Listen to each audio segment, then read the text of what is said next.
everybody, Laura Morlando here, and I'm so excited. It's been a long time since I've gone live here in Facebook with you guys. So, hey, it's been a long time. It's good to see you. And I just had to go live because I've got someone really exciting I want to share with you. So say hello, Maddox. Hey, everybody. And there's a lot of you that are on my friends in Facebook that you know Maddox really well. And some of you are like, Morlando, what are you doing right now? Well, I'm getting ready to tell you. So think about this. If you're watching this, if you're out in the audience, is this you? Have you ever just felt like people are walking all over you or taking advantage of you? Have you ever said yes to something and you wish you had said no and you just really hate that you've done that? Do you really have a strong sense of feelings every now and again, whether they're good feelings or bad feelings, but you just swallow them down because it's the status quo, it's the thing to do. I'm going to just get busy with work and other things. I'm not going to let my feelings be known. Or maybe is it you that thinks about, when was the last time that I actually asked for something that I wanted or needed? I'm kind of shocked that no one's given me what I want or need, but wait a minute, when was the last time that I actually spoke up and said what I needed or wanted? If this resonates with you at all, if you are stuffing those feelings down, you're not even aware that you're doing it, or you're feeling like you're a doormat being walked on over and over and being taken advantage of and not appreciated, then this video is for you. You will now understand why I'm bringing Maddox to you. So Maddox, I know I've known you for several years, and many watching are going to know this, but one of the new projects that you're working on is not new to you. You're quite the expert in making sure women specifically aren't a doormat. And you're starting this new project called Take a Stand, Darling. And I wanted to get that right, Take a Stand, Darling, so that women can know how to take a stand in their own power. And you and I were talking about this, and I'm thinking, power, well, I take a stand. I know how to take a stand as Wonder Woman in my own power. But it wasn't until I really talked with you defining what that meant and looked like that I had a clue. So kind of break it down for everyone watching. What does it mean to take a stand, darling, and to stand in your power? Well, standing in your power is really about honoring who you are. Standing in your power is about having a voice and using your voice. Standing in your power is thinking about the way you want to be treated in life, and then not allowing people to treat you less than the way you want to be treated in life. Standing in your power is not treating yourself less than you want others to treat you. So I'm going to say that again. Standing in your power is not treating yourself less than you want others to treat you. So, okay, I'm glad you repeated that, because I've taken a lot of personal development classes, and one of the things I hear a lot, and they're excellent tips, are making sure that you're creating boundaries for people, or that you're creating environments and using the right words so that people treat you the way that you want to be treated. What I just heard you said had a slightly different perspective. Why don't you explain that, go further a little bit more as to what's different than me just setting boundaries for anybody else versus what you just said we should do? You know, there's a lot of books, a lot of programs out there that are about giving you ways to stand in your power, teaching you how to stand in your power. But as I have looked through all of those and done my research, I find that the vast majority of them approach it on what I would call an external level. And that's not where it lives. You know, if you approach it on an external level, you'll always have to maintain it on an external level. See, what I think really sets my vision apart is it's more about the internal level. How can you expect someone to treat you better than you treat yourself? See, let's say, for instance, you have a spouse who is kind of neglectful, doesn't pay very much attention to you. He's reflecting, she, reflecting back to you, perhaps a way that you relate to you. So think about something in your life that is coming at you that is less than the way you want to be treated, and then ask yourself, where is it that I could be treating myself in that same or similar manner in my own life on an internal level? Like in my example, the neglectful spouse. Where is it that maybe you may be neglecting you. You follow? I follow, and I think that's really interesting. I remember when my dad was sick and going through cancer, and I came home to just give my mom a break. I'll never forget my mom wanting to continue doing busy work. And I remember telling my mom, you know what? I'm here for an hour. This hour needs to be for you to power up, for you to do something, for you to recharge. And I remember her uncomfortableness and wanting to do that. And what I've learned since is that that's very common for myself and other women. We don't really know how to power up. No, we give. We're givers, we're nurturers. And what I'm realizing, and based on what you're saying, that's one way, and kind of more of a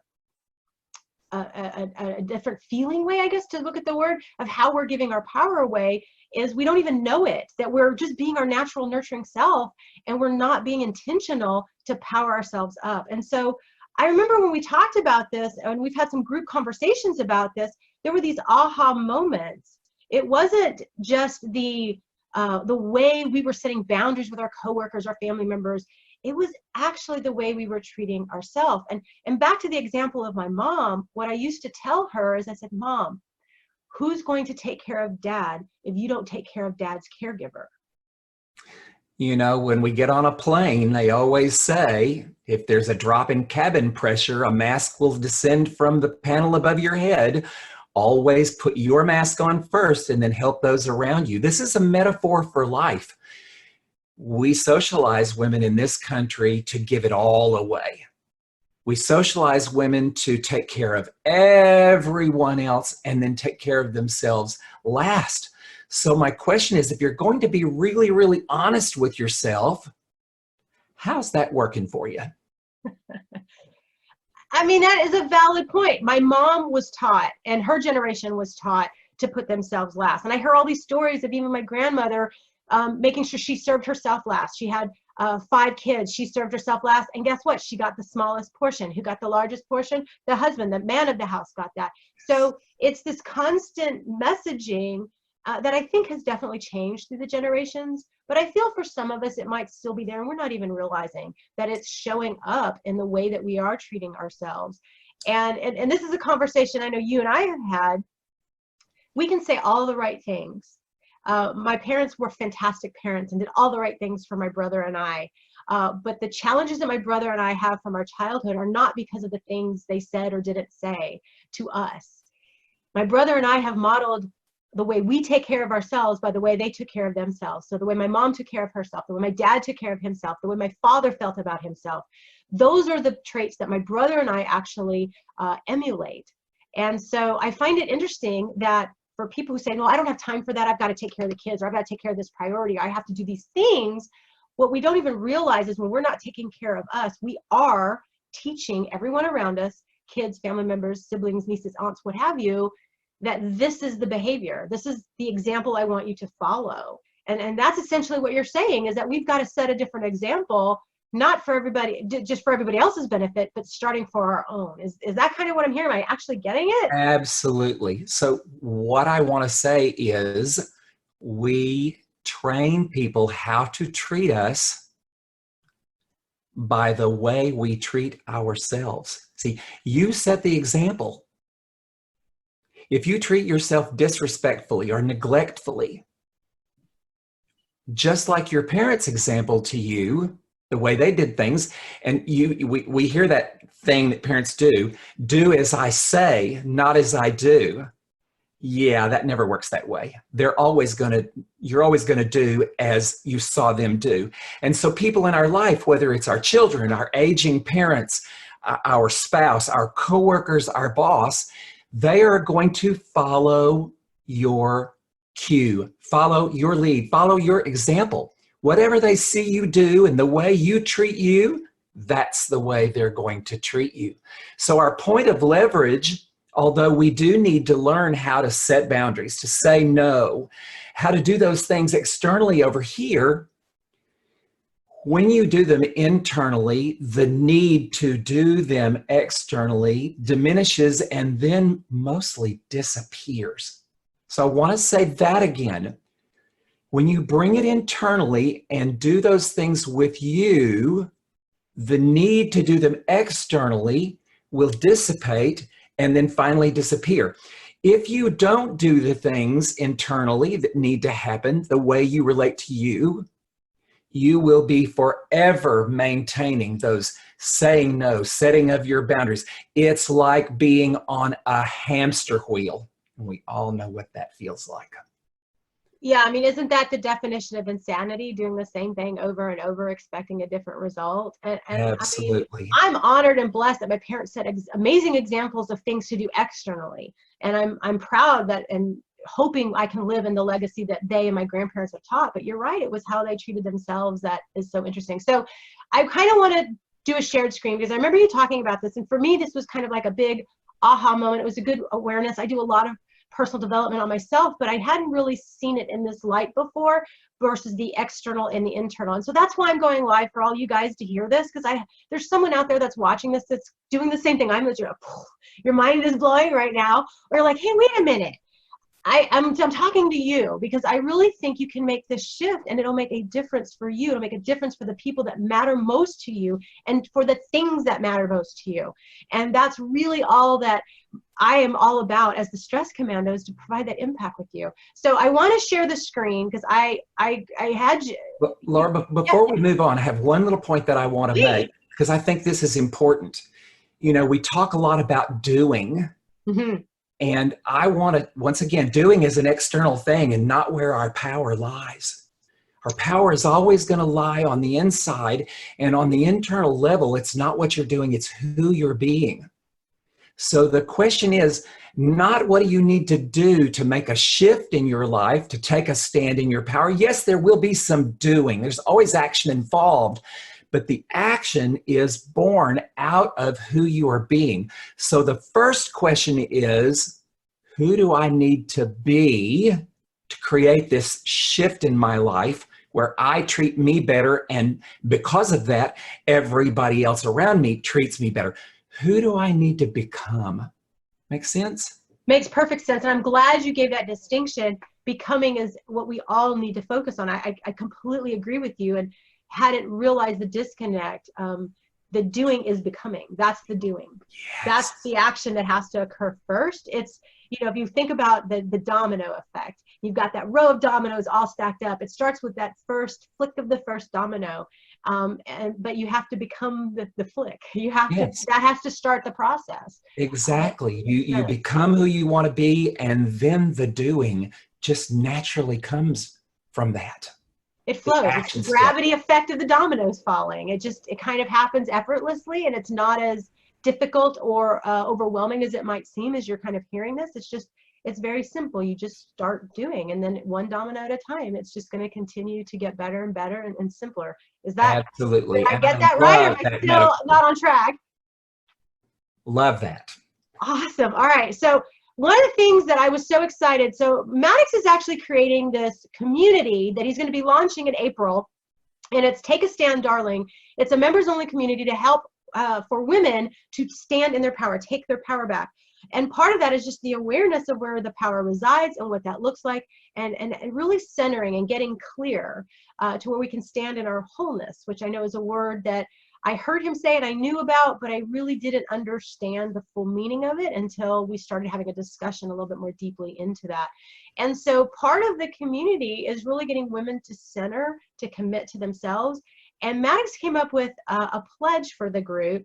And I wanted to share that with all of you. So I'm going to share it on my screen. Is it okay if I share it now, Maddox? Absolutely.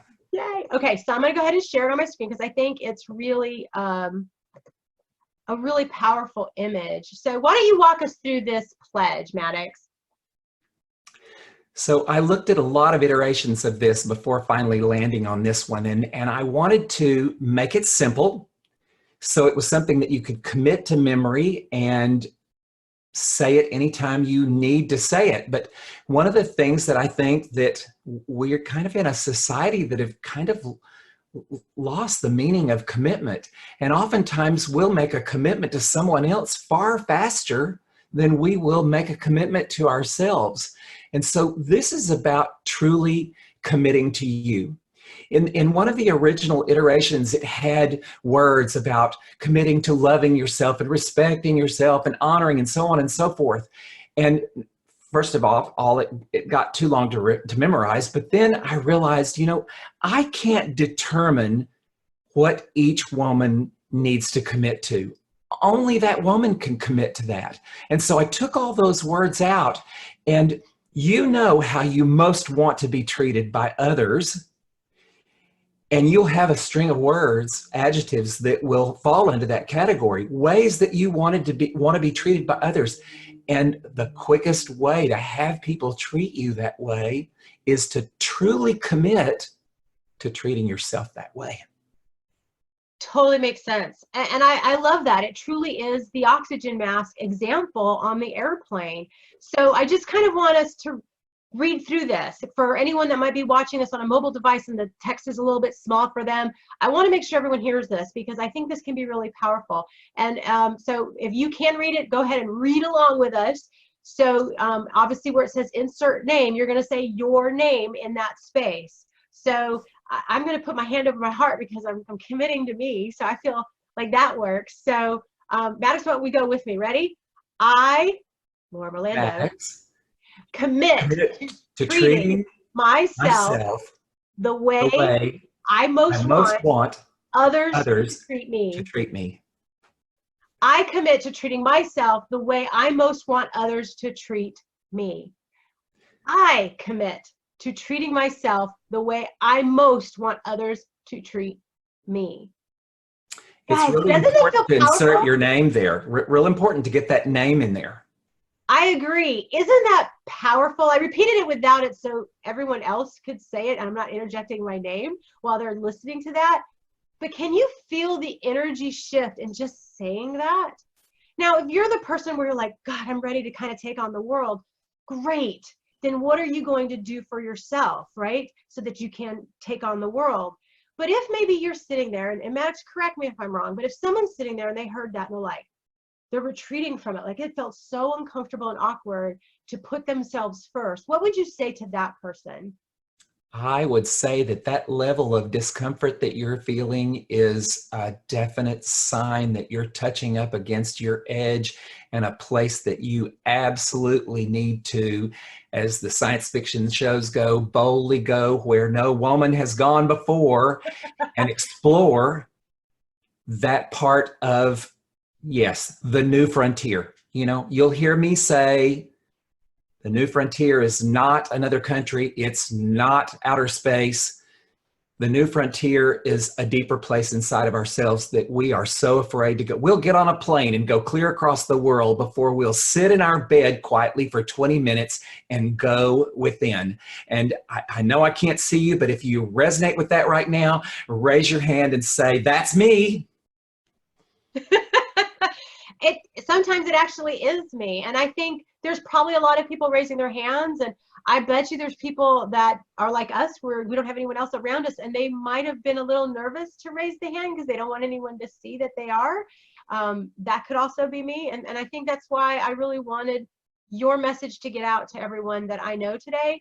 And I wanted to get it out to everyone that you know today, because I think what you're doing is exceptionally powerful, pun intended, but necessary. So yeah, if you're feeling uncomfortable, we've got some things that can help you along. And I will tell you, the women that Maddox is working with and assembling for this tribe that he's creating is a really intimate group that can, you're going to be surprised. There's no words that I can actually describe, but what I will tell you is whatever apprehension, fear that you might have about this, do it anyway. And I promise you, on the other side of it, you're gonna be like, oh my gosh, I'm so glad I did this. I can stand so much taller. This makes so much sense. I am now empowered to go make a difference for those that matter in my life because of what I've learned to be able to do for myself. And oh my gosh, I can't even believe I am no longer going to be a doormat. Nobody's going to be able to wipe their feet on me. They're not going to be walking all over me, taking advantage of me. I now am taking care of me to have the power to be able to say what I want, to be able to say what I need, and to be able to manage my feelings and articulate them in a way that is just, it's kind, because I'm kindly taking care of me. So I hope if you're that person, you're willing to do that. So I want to kind of flip a little bit. So Maddox, let's talk to the other people. They heard this and their energy shifted and they got so positive, like, I'm ready to conquer the world. What would you tell those people sitting there watching this, saying, this is me, I get it, I'm ready for more? What would you say to those folks? I would say that the most important thing that you need to move forward with, the seed that has been planted right here today, is community. If you could do it by yourself, you would have already done it. There is nothing stronger than a community of like-minded women who are walking the same path and willing to support you in whatever way you need supported. It's a co-creative, collaborative, and even beyond that, it is a co-elevated experience and process. That's fantastic. So yeah, I'm excited. I can't wait. I know this community, this tribe launches April 1. We're going to be doing another interview. So if you're watching this for the first time, stay tuned. We'll have more information. You can definitely ask questions. But the real reason where my heart was wanting to interview this is, as with everything, if all you do is watch this one interview, I want you to be able to get a takeaway that's relevant for you that can create some positive impact. So maybe it's taking a picture of this pledge, writing it out and saying it every day. Or maybe you have it as your wallpaper on the back of your cell phone so that when you're looking at your cell phone, it's there. Maybe you're sharing this with those that are in, if you have women in your household, whether it's young kids, it's your mom, it's whoever's with you, share it with the other females in your life, and be committed to saying this and say, hey, have you said your pledge today? Have you said your TASD pledge today? And just get on the habit. I just think if this is all women did, it would create a huge shift. I know it did for me. It was just mind blowing, right? You just need to do that. And that thought that you need community. I'm kind of the loner, I got it. And maybe that's generational. And a lot of Gen X people, we were very independent. We get things done. But I realize when it comes to this kind of stuff, you're right. We really need the community. And it's a little fearful, or if you're an introvert like me, and yes, I'm an introvert, that's for another discussion, you're not comfortable with that. But I will tell you, from the women that I've already met, I was so glad that I went, and I was so much more enriched with what I was able to participate in. So the community will be online, so you'll be able to have access to it no matter where you are. So it doesn't matter what state you're in. It's not something that you would physically attend, though there will be live events. Is that correct, Maddox? Yes, yes. In time, when we have enough numbers, there will be live events. Absolutely, there will be live events right off the bat. Yes, absolutely. But the bulk of the community is online, correct? Yes.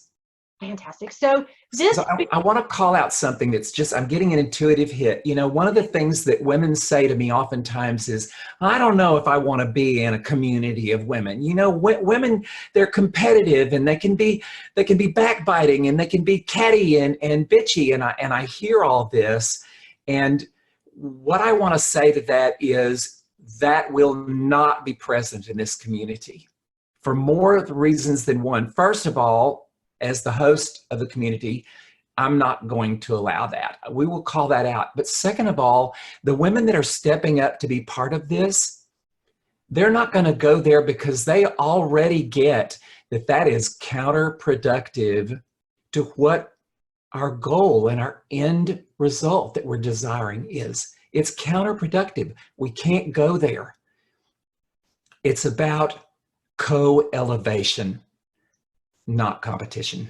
I love that. I had never really heard the co-elevation term. I love that you're bringing that forward, and I agree with you. And I was the person that said a lot of those things. And I'm in a lot of women's groups that are the absolute most supportive. And so I look for more of those opportunities. And knowing you, I already know it's going to be great. I already know it's going to be supportive and co-creative, as you're talking about, because I've known you a number of years, and that's just who you are in your DNA.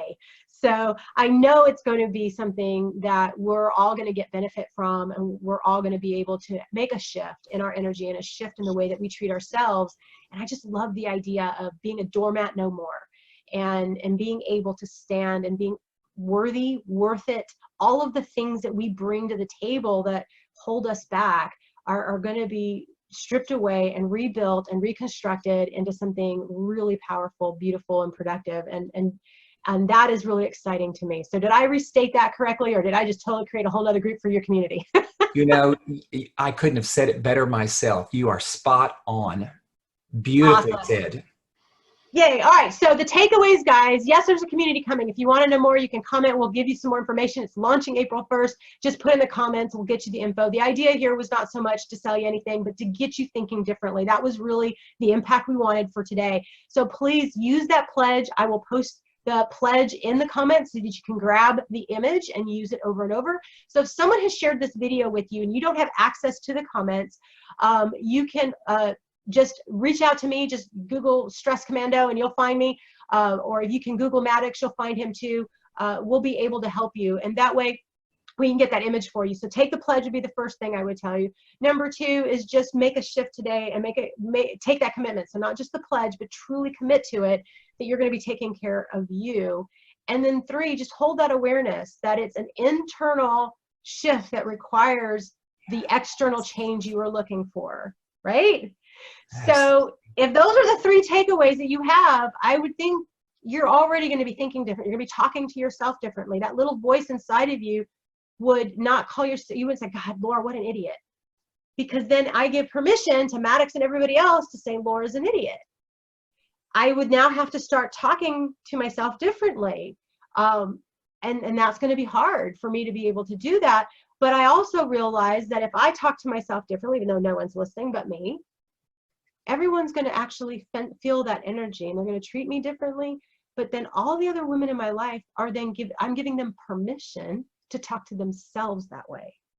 And I would never call someone an idiot, but I have no problem calling myself one. Laura, I love that you're calling out that this is an energetic thing. You know, people don't necessarily watch you and say, oh, I just saw her treat herself that way. It's okay for me to treat her that way. It's not a conscious thing. It is more on an energetic level. Just like Laura described, she and her brother energetically picking up so much from her parents growing up.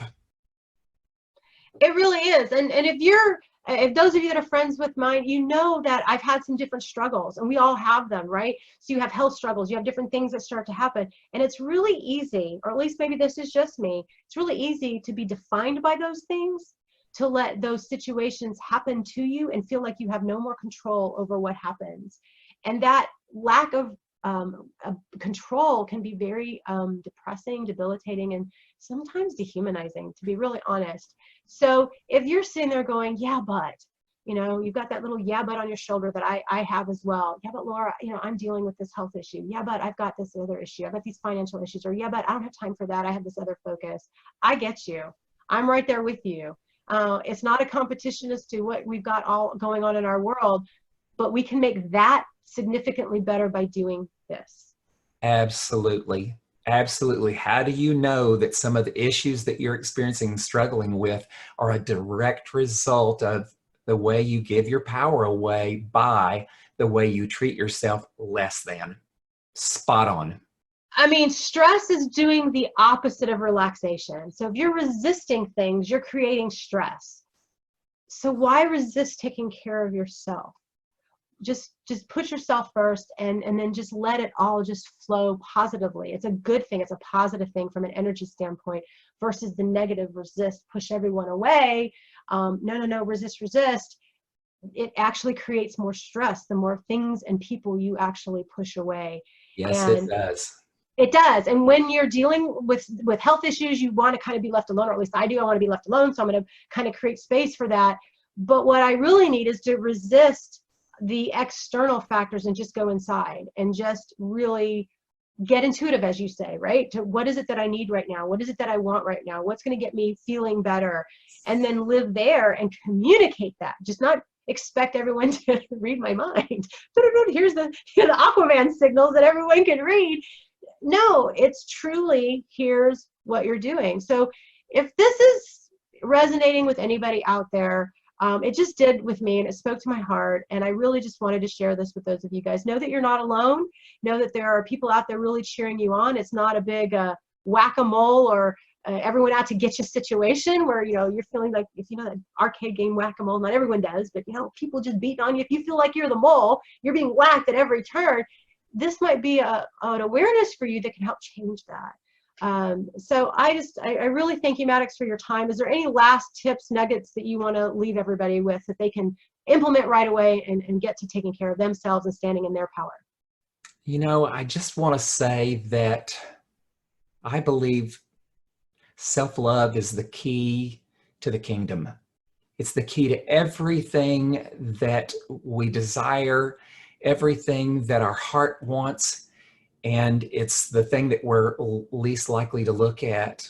So any step that you can take towards being kinder to yourself and treating yourself with the kind of love that you would treat a child who's completely dependent on you. You know, some people say, well, I don't know how to love myself. Well, if you've got a child, love yourself exactly the way you love your child. If you don't have a child, imagine you have a child and love yourself the same way you would love a child. It's not rocket science. Make it easy, make it simple. I love simple. That's part of my mantra is the stress commando. If we can simplify things, it releases stress. I love that you said that. And you're right. I would treat a child with so much kindness, respect, and love that Yes. often I am not showing myself. Yes. And again, you know, mind blown on some of this. So again, thank you for your time. I really hope you guys take the pledge, use the pledge, repeat the pledge, print the pledge, share the pledge, and then put it into action and just really step into that. If you're watching this and you're thinking, I need more, comment, we'll get you the link for more. If you want more, but you're not ready yet for the group, don't worry, we're gonna do another interview. We're gonna be releasing some more content, so you'll be able to just ease into this at your own pace. We love you where you are, and we just hope that this can really help you de-stress. Since I'm the stress commando, I want you to de-stress, and Maddox wants you to be able to take a stand, darling. That's really what he wants you to do. Did I say that right? You did. Take a stand, darling. It's about waking up to wholeness. Oh, I love that. Waking up to home. See, there's that word again. All right, guys, thank you so much. Stay tuned for more interviews and comment if you have any questions. Thanks, Maddox. Bye-bye. Thank you.